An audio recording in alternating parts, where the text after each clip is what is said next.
नमस्कार, आप देख रहे हैं न्यूज़ वन इंडिया। मैं हूं आपके साथ अनन्या बेदी और इस वक्त की बड़ी खबर आपको शामी से दिखा रहे हैं। बदमाशों में यूपी पुलिस की दहशत, 3 वंचित गैंगस्टर ने किया आत्मसमर्पण। पुलिस की डर से तीनों ने किया सरेंडर। बड़ी खबर आपको दिखा रहे हैं।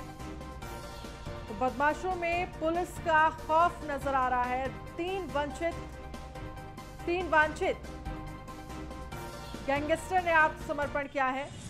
बदमाशों में यूपी पुलिस की दहशत देखने को मिल रही है। 3 वांछित गैंगस्टर ने आत्मसमर्पण किया है। तो बदमाशों में यूपी पुलिस की दहशत। 3 वांछित गैंगस्टर ने आत्मसमर्पण किया है।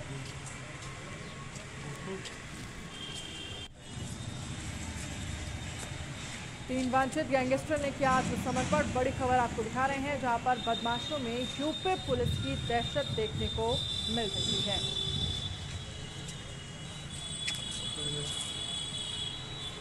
तो बदमाशों में यूपी पुलिस की दहशत। 3 वांछित गैंगस्टर ने आत्मसमर्पण किया है।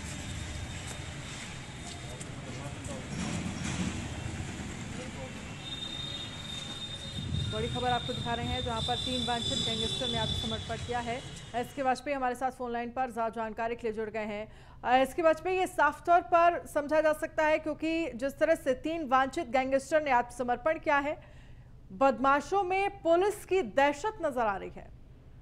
बिल्कुल निश्चित तौर पर ये शामली के कैराना थाना क्षेत्र का मामला है, जिसमें 3 गैंगस्टर के आरोपी थे जो लगातार फरार चल रहे थे। हालांकि पुलिस लगातार इनको लेकर वैधानिक कार्रवाई कर रही थी और छापेमारी भी चल रही थी। कहीं न कहीं पुलिस का खौफ जरूर इन बदमाशों में है कि जिस तरीके से इन तीनों बदमाशों ने हाथ उठाकर थाने में जाकर सरेंडर किया है। हालांकि अपने वकील के साथ पहुंचे थे और जहां पर इन्होंने सरेंडर कर दिया है, तो निश्चित है कि पुलिस का खौफ जरूर है, क्योंकि जिस तरीके से पुलिस अपराधियों के खिलाफ अभियान चला रही है, उस अभियान के तहत एक जो खौफ होना चाहिए अपराधियों में, वो खौफ जरूर इस सरेंडर से दिख रहा है। जिस तरीके से इन अपराधियों ने पुलिस थाने में जाकर सरेंडर किया है, कहीं न कहीं इनको पता था कि अगर ये सरेंडर नहीं करते हैं तो ऐसी स्थिति में कहीं न कहीं पुलिस के हत्थे चढ़ने के बाद इनका एनकाउंटर भी हो सकता था। तो ये डर जरूर इन बदमाशों के अंदर था और ये डर की एक सबसे बड़ी वजह है कि जिस तरीके की तस्वीरें न्यूज़ वन इंडिया के पास हैं, कहीं न कहीं ये बता रही है कि बदमाशों में खौफ है पुलिस का, और ये खौफ ही एक बड़ी वजह है कि अपराध करने के बजाय वो सीधे तौर पर थाने में आकर इस तरीके से सरेंडर कर रहे हैं। जी चलिए, इसके बाद बहुत बहुत शुक्रिया तमाम जानकारी के लिए।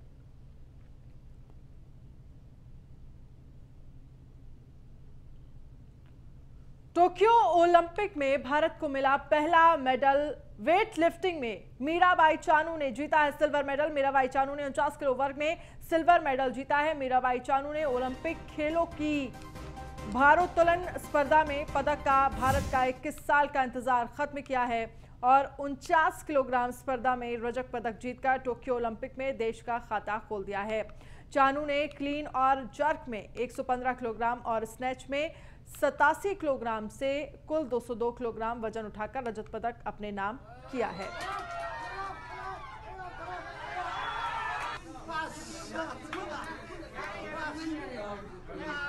तो सिल्वर से शुरुआत, गोल्ड की का इंतजार है देश को। तो प्रधानमंत्री नरेंद्र मोदी ने भी बधाई दी है। तो वेट लिफ्टिंग में चानू ने सिल्वर मेडल जीता है। आपको बता दें, सिल्वर से शुरुआत हुई है, देश को और भी तमाम मेडल का भी इंतजार है। तो मीराबाई चानू ने ओलंपिक खेल में ये बड़ी जीत जिसे कहेंगे, चानू ने सिल्वर मेडल जीता है। तो 2021 टोक्यो ओलंपिक में सिल्वर मेडल जीता। 2021 से एशियाई चैंपियनशिप में ब्रॉन्ज मेडल और 2018 कॉमनवेल्थ खेलों में गोल्ड मेडल जीता। 2017 वर्ल्ड चैंपियनशिप में गोल्ड मेडल जीता। तो Mirabai Chanu weight lifter, 2018 Commonwealth खेलों में गोल्ड मेडल, 2017 वर्ल्ड चैंपियनशिप में गोल्ड मेडल जीता। तो मीराबाई चानू ने वेट लिफ्टिंग में 2018 में कॉमनवेल्थ खेलों में गोल्ड मेडल जीता था और आज सिल्वर मेडल जीता है मीराबाई चानू ने। तो 2021 टोक्यो ओलंपिक में सिल्वर मेडल जीता है मीराबाई चानू ने। बड़ी खबर आपको दिखा रहे हैं। 2021 टोक्यो ओलंपिक में मीराबाई चानू वेट लिफ्टर में जीता है सिल्वर मेडल।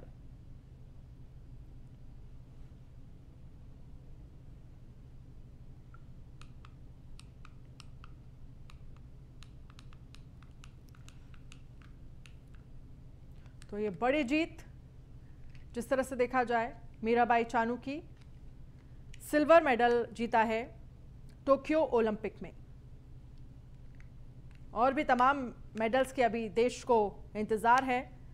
सिल्वर से हालांकि शुरुआत हुई है, लेकिन अपने आप में बहुत बड़ी उपलब्धि इसे कहा जाएगा।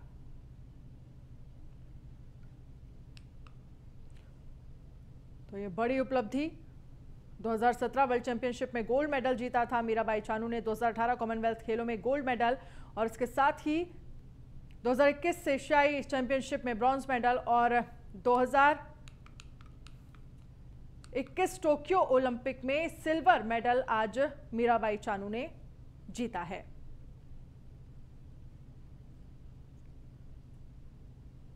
तो अपने आप में बेहद बड़ी उपलब्धि। 2021 टोक्यो ओलंपिक में सिल्वर मेडल जीता है और भी तमाम मेडल्स की अभी देश को दरकार है। और ये उम्मीद भी की जाती है कि लगातार जो तमाम खिलाड़ी हैं वो ऐसे ही ऊंचाइयां छूते रहेंगे। लेकिन हालांकि शुरुआत बेहद शानदार। तो सिल्वर से मेडल का आगाज प्रधानमंत्री नरेंद्र मोदी ने भी बधाई दी है। उत्तर प्रदेश के सीएम योगी आदित्यनाथ ने भी मीराबाई चानू को बधाई दी है।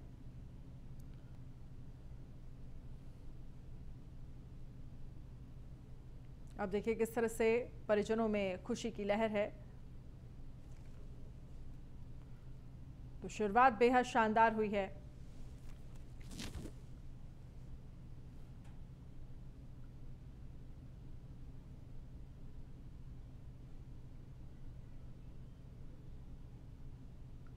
उत्तर प्रदेश के सीएम योगी आदित्यनाथ की तरफ से ट्वीट किया गया। आज फिर भारत की मातृशक्ति ने वैश्विक पटल पर मां भारती को गौरव भूषित किया है। आज टोक्यो 2020 में मीराबाई चानू जी ने अद्भुत कौशल का परिचय देते हुए रजत पदक जीतकर देश को गौरवान्वित किया है। हार्दिक बधाई, जय हिंद, ये ट्वीट किया गया है उत्तर प्रदेश के सीएम योगी आदित्यनाथ की तरफ से।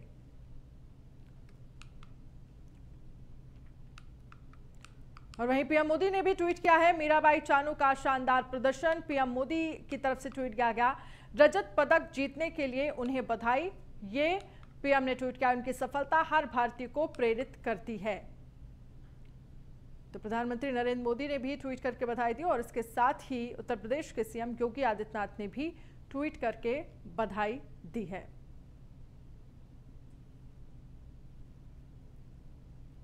तो रजत पदक जीतने के लिए बधाई मीराबाई चानू को।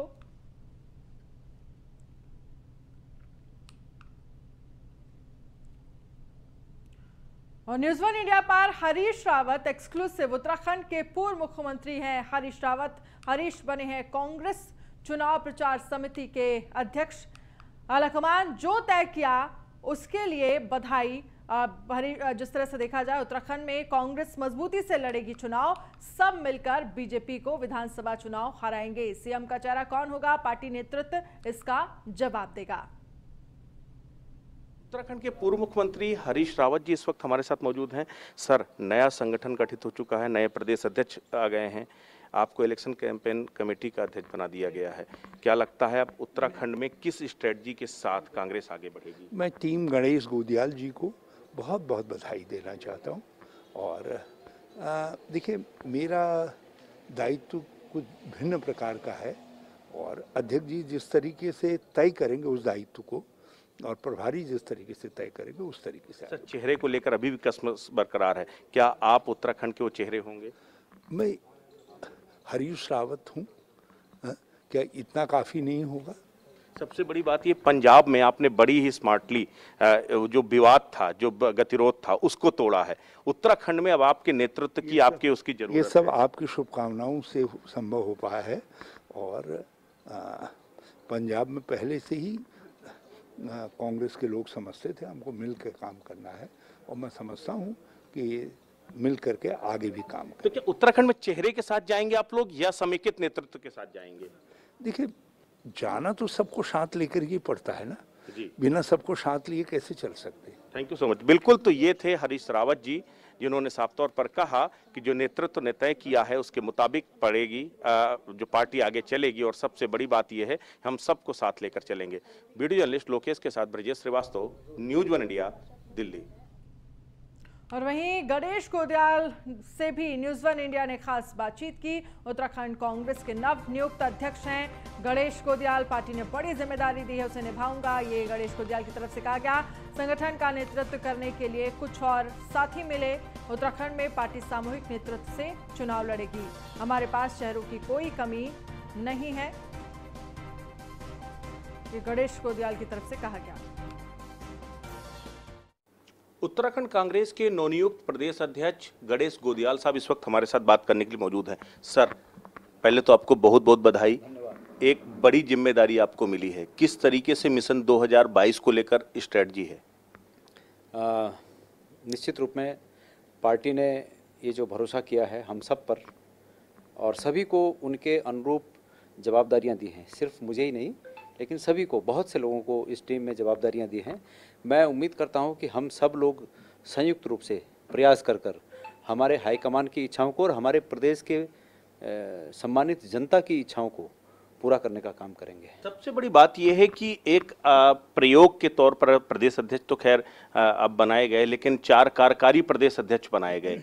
इसके पीछे मैसेज क्या है? क्या सर्वसहमति नहीं थी इसलिए 4 कार्यकारी प्रदेश अध्यक्ष बनाने पड़े? इतने छोटे से राज्य में इतने ज़्यादा दायित्वों को बांटना, ये क्या मैसेज कन्वे करता है? ऐसा है कि मैं नहीं समझता कि असहमति की कहीं बात थी, लेकिन ये हमारा सौभाग्य है कांग्रेस पार्टी का कि हमारे पास नेतृत्व का, विकसित नेतृत्व का, समझदार नेतृत्व का इतना बड़ा खजाना है कि मैं ये तुलना कर सकता हूं कि हमारा ब्लॉक का अध्यक्ष भी भारतीय जनता पार्टी के मुख्यमंत्रियों के स्तर का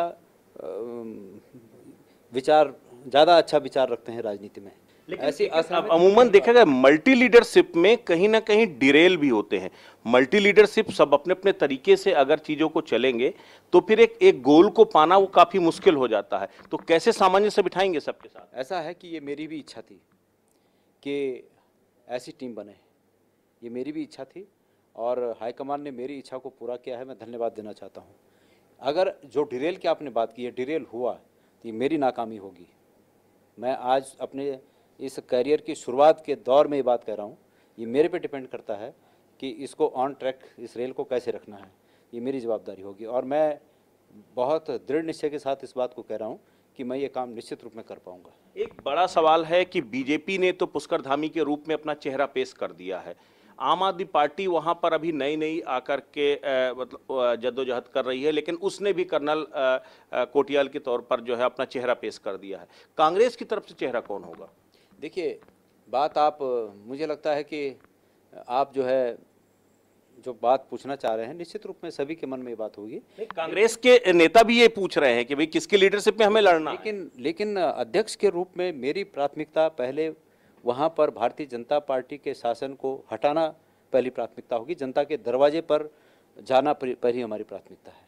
जिस दिन हम इस काम को कर देंगे, जिस दिन ये काम, ये किला, ये बड़ा जो हमारा लक्ष्य है, इस लक्ष्य को जिस दिन हम फतह कर लेंगे, उस दिन हम इस बात पर सबसे पहले आपको आमंत्रित करेंगे कि हमारी मन में क्या है। इसका मतलब कांग्रेस बगैर किसी चेहरे के 2022 के चुनाव में जा रही है? हमारे पास तमाम चेहरे हैं।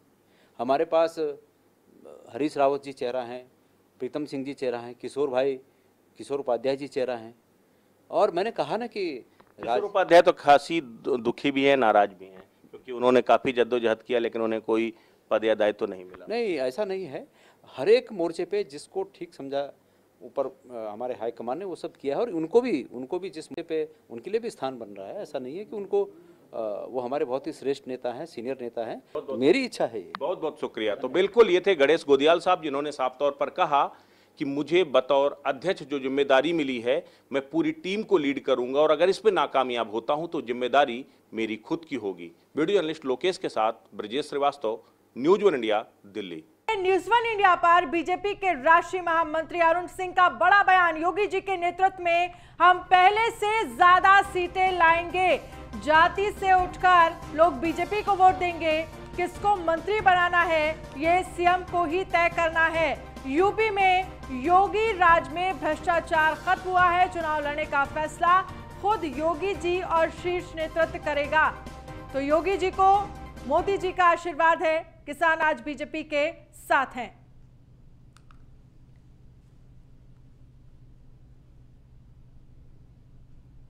तो जहां जहां चुनाव हुए वहां बीजेपी की सरकार बनी। बंगाल में भी बीजेपी ने बढ़िया प्रदर्शन किया। 99.9% किसान मोदी जी के साथ हैं। यूपी के लोग योगी राज से खुश हैं।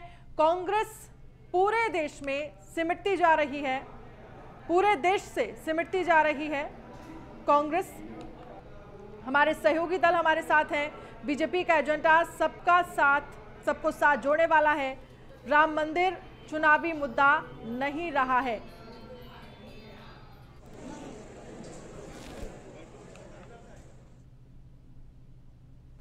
तो यूपी चुनाव में पहले से ज्यादा सीटें जीतेंगे अरुण सिंह की क्या कुछ बड़ी बातें हैं वो आपको बता रहे हैं। किसान आज बीजेपी के साथ है।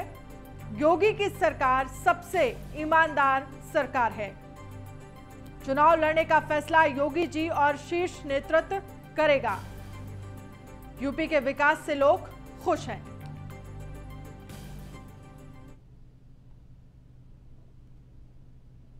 प्रधानमंत्री मोदी जी के नेतृत्व में काम हुआ है। गांव गरीब किसानों के लिए काम हुआ है। हर क्षेत्र में काम हुआ है। और योगी जी के नेतृत्व में उत्तर प्रदेश में गजब का काम हुआ।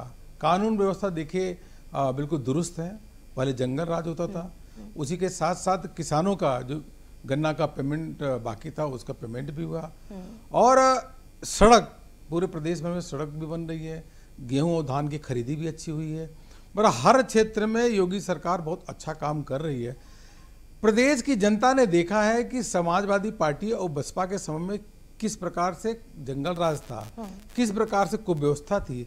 और जनता जो है 5 साल पहले की जो सरकारें थी उसके समय के जो विकास के काम हुए थे, उसके समय की स्थिति थी, उससे आज की स्थिति को वह तुलना कर रही है। उसके आधार पर मैं कह सकता हूं कि उत्तर प्रदेश के चुनाव में भारतीय जनता पार्टी पहले से भी अधिक सीट प्राप्त करने का लक्ष्य रख करके आगे बढ़ रही है और प्राप्त करेगी भी। और वहीं लखनऊ में बीजेपी प्रदेश अध्यक्ष स्वतंत्र देव सिंह ने पुराने लखनऊ के टीबी हॉस्पिटल का दौरा किया। स्वतंत्र देव सिंह ने टीबी हॉस्पिटल में वैक्सीनेशन सेंटर का भी निरीक्षण किया। इस दौरान स्वतंत्र देव सिंह के साथ उत्तर विधानसभा के विधायक डॉक्टर नीरज बोरा भी मौजूद रहे। इस दौरान भारी संख्या में पार्टी के पदाधिकारियों और कार्यकर्ताओं ने स्वतंत्र देव सिंह का स्वागत किया।